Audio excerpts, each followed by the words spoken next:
بسم اللہ الرحمن الرحیم۔ Welcome to English P S. آج کے اس ویڈیو میں آپ ایک چھوٹا سا ایڈوانس انگلش سینٹنس اسٹرکچر سیکھنے والے ہیں جو اسپوکن انگلش کے لیے انتہائی امپورٹنٹ ہے۔ So let's start.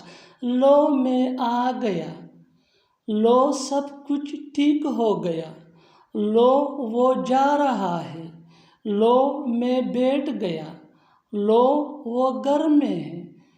ان فقروں کو غور سے دیکھو، اس میں ایک چیز کامن یعنی سیم ہے اور وہ ہے لو یعنی دیکھو۔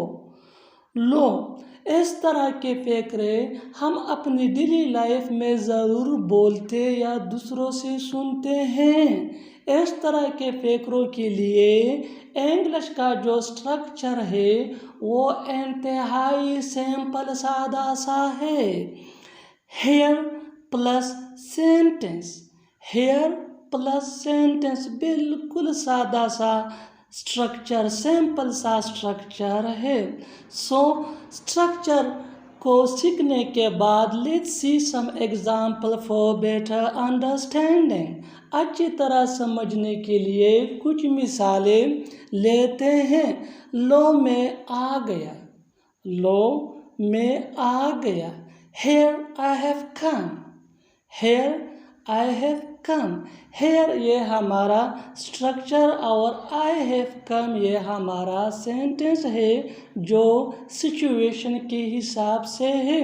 Next example for better understanding. جتنا زیادہ پریکٹس کرو گے اتنا ہی جلدی سیکھ جاؤ گے۔ لو سب کچھ ٹھیک ہو گیا، لو سب کچھ ٹھیک ہو گیا۔ Here everything is all right، Here everything is all right۔ Here یہ ہمارا structure, everything is all right یہ ہمارا سینٹنس ہے۔ Here کی معنی ہے یہاں لو۔ Next example for better understanding. اچھی طرح سمجھنے کے لیے کچھ مثالیں لیتے ہیں۔ لو وہ جا رہا ہے، لو وہ جا رہا ہے۔ Here he is going، Here he is going۔ Next example for better understanding. لو میں چلا گیا، لو میں چلا گیا۔ Here I have gone، Here I have gone۔ Next example for better understanding.